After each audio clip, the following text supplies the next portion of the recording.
क्या कभी सोचा है कि लॉज ऑफ मोशन चैप्टर में एंड रोटेशनल मोशन चैप्टर में जो पुलीज हम लोग यूज करते हैं, क्या वो सेम पुलीज होते हैं या उनमें कोई डिफरेंस होता है?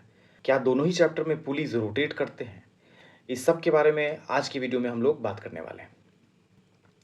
हेलो बच्चों, आज की वीडियो में हम लोग बात करेंगे मैसिव पुली एंड आइडियल पुली में जो डिफरेंसेस होते हैं उसके बारे में। सबसे पहले बात करते हैं मैसिव पुली के बारे में। जैसा नाम सजेस्ट कर रहा है कि इसका मास जो होगा नॉन जीरो होगा। उसके अलावा मैसिव पुली का सरफेस जो है ये रफ हम लोग कंसीडर करते हैं। अब इसका एक एग्जांपल देखो, यहाँ पे एक पुली है, ये लेटर से मैसिव पुली है तो इसका सरफेस क्या होगा? रफ। अब अगर ए ब्लॉक का मास बी ब्लॉक से ज़्यादा है तो ए ब्लॉक नीचे भागना चाहेगा और बी ब्लॉक को ऊपर की तरफ खींचेगा। इस प्रोसेस में ये जो स्ट्रिंग है, ये पुली के ऊपर से जो होके गया है, ये कुछ ऐसे मूव करना चाहेगा, है कि नहीं? और उस मूवमेंट को सरफेस जो रफ है पुली का वो रेस्ट्रिक्ट करेगा, अपोज करेगा। ठीक है, तो rough surface of pulley string पे क्या लगाएगा? फोर्स। स्ट्रिंग इधर की तरफ मूव करना चाह रहा कुछ इस तरीके से, तो हर पॉइंट जो स्ट्रिंग का कांटेक्ट में है पुली से, वो लगाएगा स्ट्रिंग पे फ्रिक्शन। जैसे कि यहाँ देखो टेंजेंशियल इस तरीके से फ्रिक्शन का छोटा सा पार्ट, यहाँ पे भी फ्रिक्शन, यहाँ पे भी फ्रिक्शन, इस तरीके से फ्रिक्शन लगा रहा होगा पुली स्ट्रिंग पे। और एक्शन रिएक्शन पेयर से स्ट्रिंग भी पुली पे क्या लगाएगा? फ्रिक्शन। जैसे यहाँ पे DF1 लगा तो यहाँ पे देखो एक्शन रिएक्शन पेयर से कॉन्टैक्ट पॉइंट पे DF1 पुली पे लगा। सिमिलरली यहाँ पे DF2 फ्रिक्शन स्ट्रिंग पे लगाया है पुली, तो स्ट्रिंग भी पुली पे लगाएगा DF2, है ना? तो हर कॉन्टैक्ट पॉइंट पे एक्शन रिएक्शन पेयर से फ्रिक्शन इक्वल एंड अपोजिट लगेगा स्ट्रिंग पे एंड पुली पे। ठीक है, अब इससे होगा क्या? तो इससे होगा ये कि ये जो फ्रिक्शन टेंजेंशियल लग रहा है, इसकी वजह से टॉर्क होगा फ्रिक्शन का on pulley. R perpendicular into F बोलते हैं टॉर्क को, है कि नहीं? यहाँ देखो ये फ्रिक्शन इसको घुमाएगा किधर की तरफ? क्लॉकवाइज। सारी जो फ्रिक्शन यहाँ पे लग रहे हैं पुली पे, इसको घुमाएगा क्या? क्लॉकवाइज। इसकी वजह से डिस्क या पुली का एंगुलर एक्सलेशन दिखाई देगा। ठीक है, और स्ट्रिंग पे क्या इम्पैक्ट पड़ेगा इसका? तो स्ट्रिंग के सरफेस पे ये जो टेंजेंशियल फ्रिक्शन लग रहा है, इस पूरे पोर्शन ऑफ स्ट्रिंग को, ये जो पूरा पोर्शन ऑफ स्ट्रिंग है, इसको सिस्टम मान के देखें तो दिखेगा कि इसके इस एंड पे tension, away from body tension लगता है अलोंग द स्ट्रिंग, इधर भी away from body along the string tension इस तरीके से लग रहा है। इधर के टेंशन को T1 और T2 मान लो तो T1 और T2 सेम नहीं दिखाई देंगे। ठीक है, फ्रिक्शन की वजह से। सर कैसे? तो देखो ये जो इतना पोर्शन ऑफ स्ट्रिंग है, इसको सिस्टम मान लो और इसको सीधा कर दो, विजुलाइज करो ऐसे, कुछ इस तरीके से विजुलाइज करो। तो ये ब्लू पोर्शन ऑफ स्ट्रिंग जो है, इस पे टेंशन लग रहा अवे T1, ये वाला टेंशन यहाँ दिख गया। वैसे यहाँ जो T2 था वो तुमको यहाँ दिख जाएगा away from body along the string. ठीक है, लेकिन उसके साथ साथ टेंजेंशियल में जो फ्रिक्शन लगा था वो भी तुमको दिखेगा इस तरीके से, है ना? अब स्ट्रिंग आइडियली मासलेस लेते हैं। ठीक है, तो यहाँ पे ये जो स्ट्रिंग है ये मासलेस है और इधर देखो एक्सलेशन ऐसे ए था वैसे ही विजुलाइज कर रहे हो इसको स्ट्रेट करके, तो इसका एक्सलेशन ए इधर की तरफ। तो net force on this portion of string will be T1 minus T2 and summation of friction, है ना? That will be mass of string into acceleration. Ideally mass of string क्या लेते हैं? Zero, ideal string. तो ये अगर zero है तो फिर T1 विल बी, तो T1 will be equals to T2 plus summation of friction.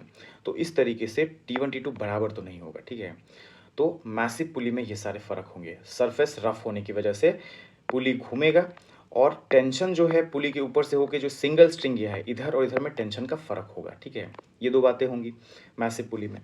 अब बात करते हैं आइडियल पुली के बारे में। आइडियल पुली होता है मासलेस एंड फ्रिक्शनलेस।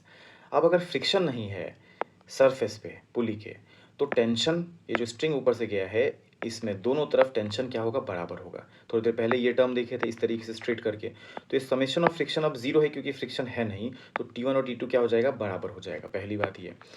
उसके अलावा एक और बात है कि पुली विल नॉट रोटेट, क्योंकि आइडियल पुली है तो फ्रिक्शनलेस है, और फ्रिक्शनलेस है तो यहाँ जो फ्रिक्शन तुमको दिख रहा था, जो इसको घुमाने के लिए रिस्पॉन्सिबल था, वो फ्रिक्शन नहीं है, अब आइडियल पुली है तो इसीलिए ये रोटेट नहीं करेगा। ठीक है, तो आइडियल पुली में पुली विल नॉट रोटेट, तो क्या होगा? स्ट्रिंग स्लिप करता है ऐसे केस में। ठीक है, पुली रोटेट नहीं कर रहा, स्ट्रिंग क्या कर रहा? स्लिप कर रहा।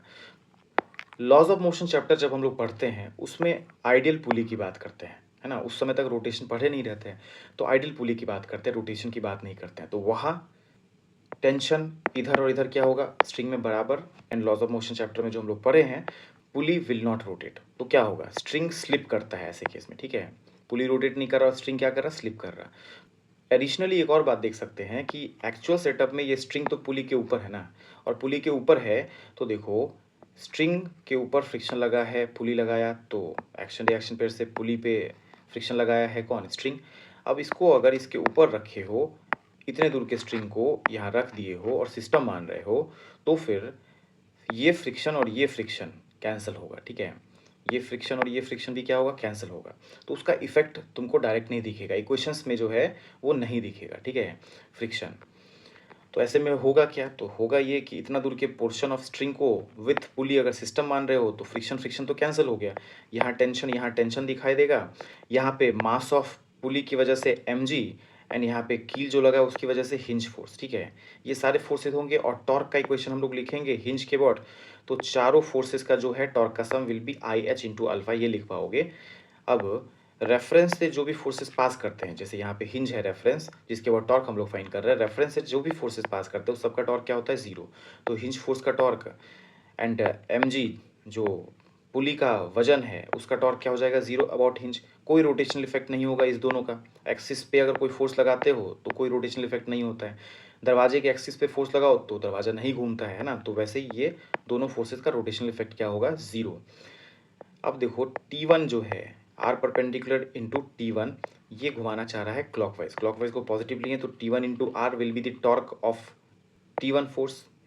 वैसे ही देखो R perpendicular into force, T2 into R is the magnitude of torque of T2, and ये घुमाना चाह रहा है किधर, एंटी क्लॉकवाइज, तो माइनस साइन के साथ, क्योंकि तुम तो क्लॉकवाइज को पॉजिटिव लिए हो। तो इस तरीके से टॉर्क नेट का इक्वेशन आ जाएगा आई एच इंटू अल्फा, और इस वजह से यहाँ पे अल्फा दिखाई देगा।